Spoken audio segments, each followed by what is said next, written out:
നമസ്കാരം. Whites on ടോക്സിലേക്ക് ഏവർക്കും സ്വാഗതം.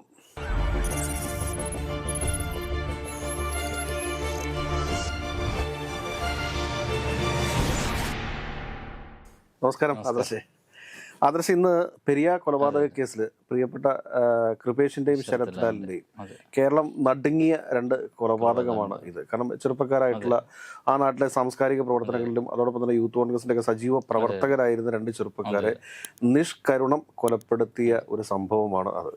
അതിൽ ആദ്യം നമ്മുടെ സംസ്ഥാനത്തെ പോലീസൊക്കെ അന്വേഷിച്ചുവെങ്കിലും വെറും 4 പേർ മാത്രമാണ് കുറ്റക്കാരെന്ന് പറഞ്ഞുകൊണ്ട് ഡയറക്റ്റ് ആ ഓപ്പറേഷനിൽ പങ്കെടുത്ത ആളുകൾ അതായത് കൊലപ്പെടുത്തിയ ആളുകളെ മാത്രം ഉൾക്കൊള്ളിച്ചുകൊണ്ട് കുറ്റപത്രം സമർപ്പിക്കുകയൊക്കെ ചെയ്തത് നമ്മൾ കണ്ടതാണ്. പക്ഷേ കോൺഗ്രസിൻ്റെയും അതോടൊപ്പം തന്നെ കൃപേഷിൻ്റെയും ശരത്ലാലിൻ്റെയും കുടുംബത്തിൻ്റെയും ഒക്കെ നിരന്തരമായ ആവശ്യങ്ങൾക്കൊടുവിലാണ് CBI അന്വേഷണം പ്രഖ്യാപിക്കുകയും CBI അന്വേഷണം വരികയും CBI അന്വേഷണത്തിൽ ഇവർ കുറ്റക്കാരാണ് എന്ന് കാണിച്ചുകൊണ്ട് തന്നെ കുറ്റപത്രം കൊച്ചി CBI കോടതിയിൽ സമർപ്പിക്കുകയും അതിനുശേഷം വർഷങ്ങൾ നീണ്ട വാദങ്ങൾക്ക് ശേഷമാണ് ഇന്ന് 14 പേർ, അതായത് മുൻ MLA അടക്കമുള്ള ആളുകൾ, ഏരിയ സെക്രട്ടറി അടക്കമുള്ള ആളുകൾ കുറ്റക്കാരാണെന്ന് വിധിക്കുകയാണ്. ഇപ്പം എനിക്കൊന്ന് 14-ാം തീയതിയാണ് ശിക്ഷ വിധിക്കാൻ വേണ്ടി പോകുന്നതെന്ന് എനിക്ക് തോന്നുന്നു.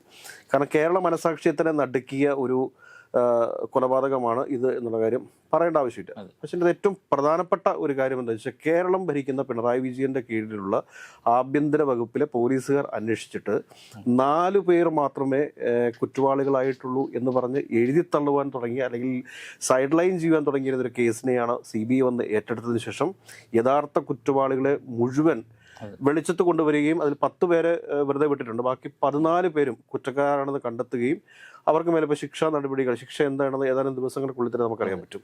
സംസ്ഥാനത്തെ ആഭ്യന്തര വകുപ്പ് കൊലപാതകികളെ സംരക്ഷിക്കുന്ന ഒരു നിലപാട് സ്വീകരിക്കുക എന്ന് പറഞ്ഞു കഴിഞ്ഞാൽ കേരളത്തിലെ മുഴുവൻ ആളുകളും ഉയർത്തുന്ന ഒരു ചോദ്യമുണ്ട്. ഒരു CPM-ന്റെ ഒരാൾ മറ്റൊരാളെ കൊന്നു കഴിഞ്ഞു കഴിഞ്ഞാൽ അതിലൂടെ കേസില്ലാത്തൊരവസ്ഥയിലേക്കാണ് പോകുന്നത്. കാരണം ഓരോ മനുഷ്യൻ്റെയും ജീവനും സ്വത്തിനും ഒക്കെ സംരക്ഷണം നൽകേണ്ട സർക്കാർ തന്നെ ഒരു കേസ് ഒളിപ്പിക്കാൻ അല്ലെങ്കിൽ ഒരു കേസ് വേറെ രീതിയിലേക്ക് വഴി മാറ്റി വിടുവാൻ ശ്രമിക്കുന്നതൊക്കെ ഏറെ പ്രതിഷേധാർഹമായിട്ടുള്ള ഒരു കാര്യമാണ്.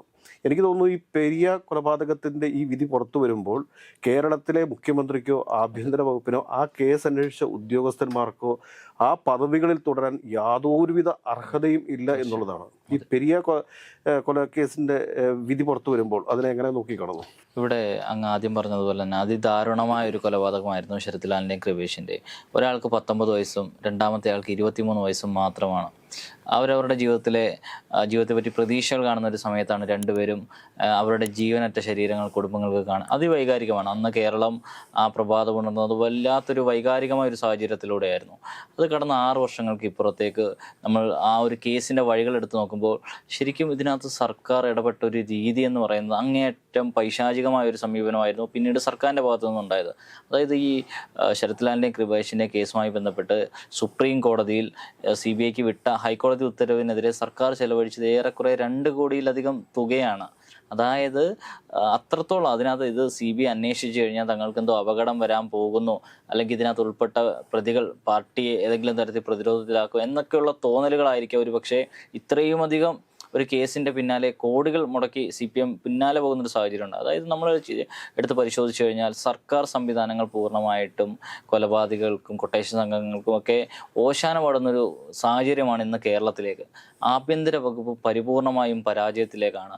അത് ഈ LDFൻ്റെ തന്നെ മുന്നണിയുടെ ഭാഗമായ CPI പോലും പല ഘട്ടങ്ങളിലും ആഭ്യന്തര വകുപ്പിനെതിരെ തുറന്നടിച്ച പല സാഹചര്യങ്ങളും ഉണ്ടായിട്ടുണ്ട്. ആഭ്യന്തര വകുപ്പ് ഭരിക്കുന്ന നമ്മുടെ വയനാട് മണ്ഡലത്തിൽ മത്സരിച്ച ആനി രാജ ഒരു ഘട്ടത്തിൽ പറഞ്ഞു പോലീസ് സേനയെ നിയന്ത്രിക്കുന്ന RSS ആണെന്ന്. അത്തരം ഗുരുതരമായ ആരോപണങ്ങൾ പോലും സംസ്ഥാനത്തെ ആഭ്യന്തര വകുപ്പിനെതിരെ പല ഘട്ടങ്ങളിലും ഉയരുന്നുണ്ട്. ഇതിനകത്ത് ഏറ്റവും പ്രധാനപ്പെട്ട ഒരു കാര്യം എന്താണെന്ന് വെച്ച് കഴിഞ്ഞാൽ, കാരണം ഈ സംസ്ഥാനത്തെ ആഭ്യന്തര വകുപ്പ് അല്ലെങ്കിൽ സംസ്ഥാന സർക്കാർ അതായത് ക്ഷേമ പെൻഷൻ പോലും കൊടുക്കാനായിട്ട് വൈകുന്ന ഒരു സാഹചര്യം ഉണ്ട് എന്ന് നമ്മൾ മനസ്സിലാക്കണം. 2-3 മാസം കൂടുമ്പോഴൊക്കെയാണ് ഇപ്പോൾ 1 മാസത്തെ ക്ഷേമ പെൻഷൻ കൊടുക്കുന്നത് എന്നുള്ളൊരു യാഥാർത്ഥ്യം നിലനിൽക്കെ ഒരുപാട് ഇപ്പോൾ PWD വർക്കുകൾ ചെയ്തിട്ടുള്ള കോൺട്രാക്ടർമാർക്ക് പണം നൽകാൻ വേണ്ടി കൊടുക്കുന്നു. ഫുഡ് കോർപ്പറേഷനിലേക്ക് സപ്ലൈ നടത്തിയിട്ടുള്ള ഡിസ്ട്രിബ്യൂട്ടർമാർക്ക് പൈസ കൊടുക്കുവാൻ വേണ്ടി കിടക്കുന്നു. ആലപ്പുഴയിലെയും പാലക്കാടെയും ഒക്കെ നെൽകർഷകർക്ക് പണം പണം നൽകാൻ വേണ്ടി ഈ ബാക്കി ഉണ്ട് എന്നുള്ള കാര്യം വസ്തുതയ്ക്ക് നമുക്കറിയാം.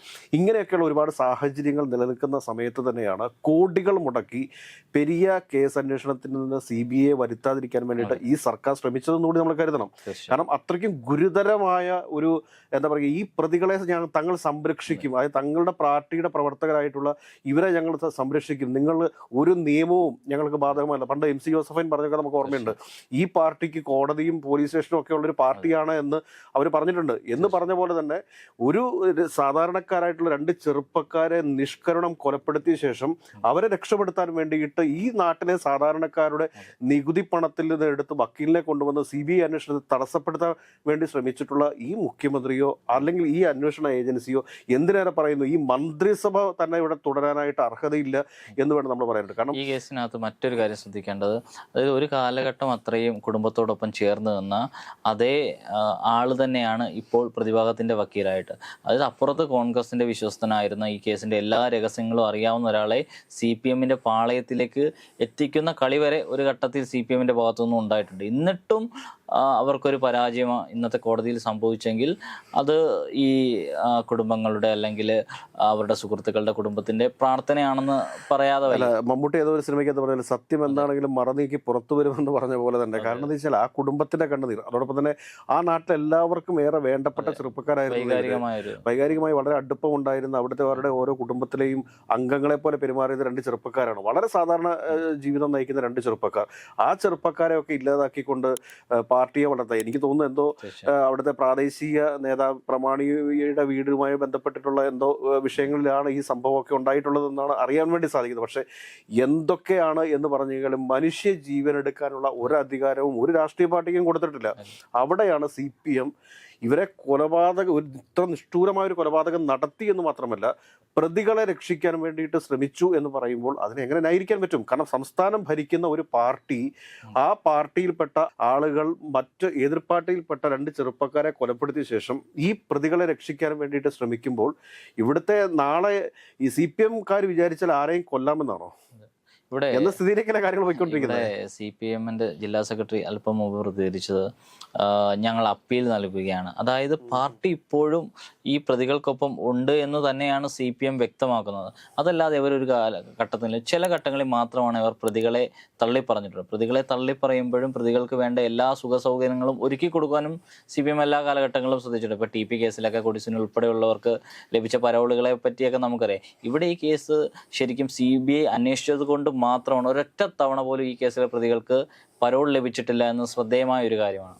അത് CBI അതിനകത്ത് ഇടപെട്ടത് കൊണ്ടാണ്. മറിച്ച് കേരളത്തിലെ പോലീസ് അന്വേഷിച്ചിരുന്നെങ്കിലോ കൈകാര്യം ചെയ്തിരുന്നെങ്കിലോ ഈ കേസ് എപ്പോഴേ തേഞ്ഞു മാഞ്ഞു പോകും. ഈ TP ചന്ദ്രശേഖരൻ കേസിലൊക്കെ നമുക്കറിയാം പ്രമുഖ CPM നേതാക്കന്മാർ എന്തിനാണ് പറയുന്നത്, ഈ നിലവിലത്തെ കേരള സ്പീക്കർ വരെ ഈ TP ചന്ദ്രശേഖരൻ കേസിലെ പ്രതികളുടെയൊക്കെ വിവാഹത്തിൽ പങ്കെടുക്കുന്നതും അവരുടെ പാർട്ടിയുടെ മുതിർന്ന നേതാക്കന്മാരൊക്കെ അവരുടെ കുടുംബവുമായി ബന്ധപ്പെടുന്നതും ഒക്കെ നമ്മൾ കണ്ടുകൊണ്ടിരിക്കുന്നതാണ്. കാരണം ഇത് ഈ സമൂഹത്തിന് നൽകുന്ന ഒരു സൂചന എന്താണ്, ഒരു സന്ദേശം എന്താണ്? ആ സന്ദേശം ഇത്ര മാത്രമേ ഉള്ളൂ. കാരണം CPMക്കാരാണോ നിങ്ങൾ എന്ത് കൊലപാതകം ചെയ്താലും എന്ത് പോക്കരത്തരം കാണിച്ചാലും എന്ത് ഇപ്പോൾ കരുനാഗപ്പള്ളിയുടെ ഒരു ലോക്കൽ സെക്രട്ടറിക്കെതിരെ അവിടെയുള്ള CPM പ്രവർത്തകർ ഇത്രയധികം ശക്തമായ എതിർപ്പുകൾ രേഖപ്പെടുത്തിയിട്ടും അയാൾക്ക് ആ സെക്രട്ടറിക്ക് എന്തെങ്കിലും സംഭവിച്ചു? ഒന്നും സംഭവിച്ചിട്ടില്ല.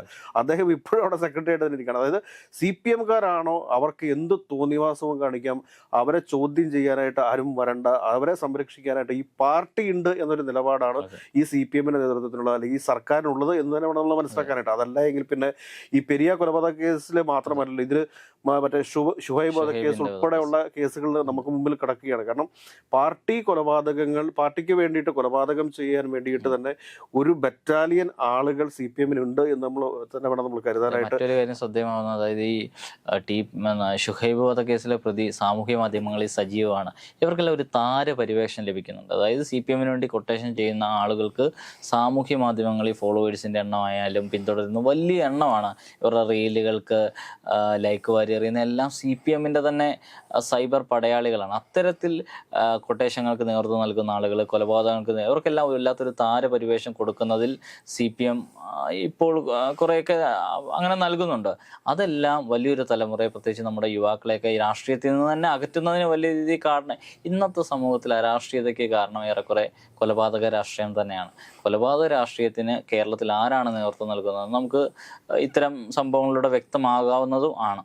പക്ഷെ പെരിയ കൊലപാതകം എന്ന് പറഞ്ഞാൽ നമ്മൾക്ക് അങ്ങനെ നിസ്സാരമായിട്ട് ഈ പെരിയ കൊലപാതകത്തിന് CBI കോടതി വിധിയെ നമുക്ക് നിസ്സാരവൽക്കരിച്ചൊന്നും ചർച്ച ചെയ്ത് പോകാൻ പറ്റില്ല. കാരണം എന്താ വെച്ചാൽ ഒരു സർക്കാർ കൊലപാതകികളെ സംരക്ഷിക്കുന്ന നിലപാട് സ്വീകരിച്ചു, അല്ലെങ്കിൽ ഇവരുടെ സത്യപ്രതിജ്ഞാ ലംഘനം കൂടിയാണ് ഇത് നമ്മൾ മനസ്സിലാക്കണം. കാരണം മുഖ്യമന്ത്രിയും മന്ത്രിമാരും അടക്കം സത്യപ്രതിജ്ഞ ചെയ്ത് അധികാരത്തിൽ കയറിയിട്ടുള്ളത്. അപ്പോൾ ആ സത്യപ്രതിജ്ഞയുടെ ലംഘനം കൂടിയാണ് ഈ ഒരു നീക്കം എന്ന് നമ്മൾ മനസ്സിലാക്കേണ്ടത്. കാരണം എത്ര കോടി രൂപയാണ് ഇവർ സുപ്രീം കോടതിയിൽ വരെ പോയി വാദിക്കാൻ വേണ്ടിയിട്ട്, കാരണം പോലീസ് സേനയുടെ ആത്മാഭിമാനം വീണ്ടെടുക്കാനൊക്കെ എന്നൊക്കെ പറയാൻ സാധിക്കും. പക്ഷേ അതിനു വേണ്ടിയിട്ടൊന്നും അല്ലല്ലോ. കാരണം CPM-കാരായിട്ടുള്ള പ്രതികളെ, അതായത് മുൻ MLA അടക്കമുള്ള പ്രതികളെ രക്ഷിക്കാൻ വേണ്ടിയിട്ട് CPM നടത്തിയിട്ടുള്ള നീക്കമാണിത്. കാരണം ഇത് കേരളത്തിലെ മാധ്യമങ്ങൾ എത്രത്തോളം ചർച്ച ചെയ്യുമെന്ന് നമുക്ക് അറിഞ്ഞൂടാ. പക്ഷേ കേരളത്തിലെ മാധ്യമങ്ങൾ ചർച്ച ചെയ്യേണ്ട വിഷയം തന്നെയാണ്. കാരണം ഒരു MLA, ഒരു CPM-ന്റെ ജനപ്രതിനിധിയായിട്ടുള്ള ഒരു വ്യക്തി ഉൾപ്പെടെ അവരുടെ ലോക്കൽ സെക്രട്ടറി, ഏരിയ സെക്രട്ടറി ഉൾപ്പെടെയുള്ള ആളുകൾ പ്രതിയായിട്ടുള്ള ഈ കേസ് തീർച്ചയായിട്ടും CPM-ന്റെ ധിക്കാരത്തിന്റെ, അവർക്ക് എന്ത് തോന്നിയവാസവും ഈ നാട്ടിൽ കാണിക്കാം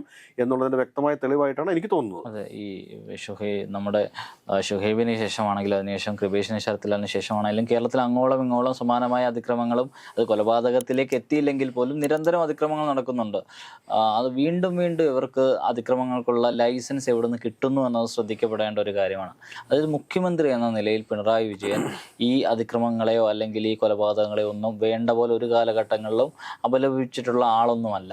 കാരണം ഇതിപ്പോൾ ആർഷോയൊക്കെ നടത്തുന്ന അക്രമ സമരങ്ങളെയൊക്കെ ഏറെ പ്രോത്സാഹിപ്പിക്കുകയാണ് ഈ പാർട്ടിയും അതോടൊപ്പം തന്നെ ഈ മുഖ്യമന്ത്രി വരെ അവരെ പിന്തുണയ്ക്കുന്ന രീതിയിലുള്ള പ്രസ്താവനയാണ് ഇറക്കിക്കൊണ്ടിരുന്നത്. കാരണം എന്താ വെച്ചാൽ ഇങ്ങനെയുള്ള കുറേ ആളുകൾ ഉണ്ടെങ്കിൽ മാത്രമേ ഈ പാർട്ടിക്ക് ഇവിടെ നിലനിന്ന് പോകാൻ പറ്റൂ എന്നുള്ളൊരു തെറ്റിദ്ധാരണയാണ്. കാരണം ഇന്ന് CPM-നെ സംബന്ധിച്ച് ആശയത്തിനപ്പുറത്ത് ആക്രമണമാണ് അവർ കൂടുതലായിട്ട് പ്രോത്സാഹിപ്പിക്കുന്നതാണ് നമ്മൾ മനസ്സിലാക്കേണ്ടത്. പാർട്ടി ക്ലാസ്സുകളൊക്കെ നേരത്തെ ഉണ്ടായിരുന്നു. കാരണം ഇവിടുത്തെ തൊഴിലാളി വർഗത്തിന് വേണ്ടിയിട്ടൊക്കെ പോരാടിയിരുന്ന ഒരു പാർട്ടി, ഇതൊക്കെ നമ്മളെ സംബന്ധിച്ച് കൊടുക്കാം. പക്ഷേ ഇതിനകത്ത് നിലവിലത്തെ സാഹചര്യത്തിൽ ഇവർ മുതലാളി വർഗ പാർട്ടിയാണ്, തൊഴിലാളി വർഗ പാർട്ടിയല്ല.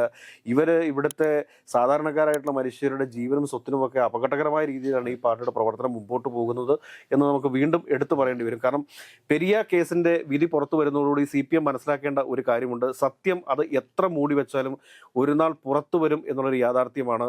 ഒരല്പമെങ്കിലും ഉളുപ്പ് എന്ന കാര്യമുണ്ടെങ്കിൽ മുഖ്യമന്ത്രി പിണറായി വിജയൻ രാജിവെക്കുകയാണ് വേണ്ടത്. കാരണം സത്യപ്രതിജ്ഞ ലംഘനമാണ് മുഖ്യമന്ത്രി നടത്തിയിട്ടുള്ളത് എന്നുള്ളതാണ് യാഥാർത്ഥ്യം. തൽക്കാലത്തേക്ക് നിർത്തട്ടെ. നന്ദി, നമസ്കാരം.